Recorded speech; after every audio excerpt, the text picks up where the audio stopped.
Welcome! In this tutorial, I'll show you how to verify your Hotmail account in just a few minutes. This process is essential for keeping your Microsoft account secure. Start by opening your web browser and navigating to the Outlook login page. Have your credentials ready for a smooth sign-in process.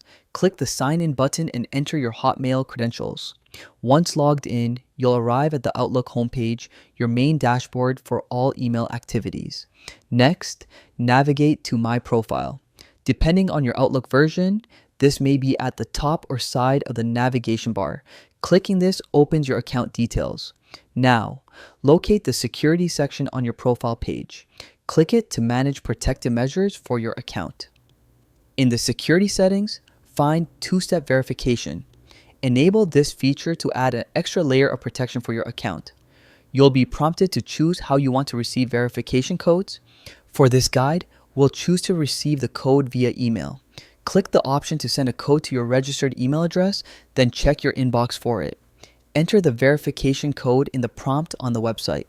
This confirms your identity and completes the setup of your two-step verification. And that's it. Your Hotmail account is now verified and more secure. Protecting your account is a proactive step towards safeguarding your digital information. Thanks for watching.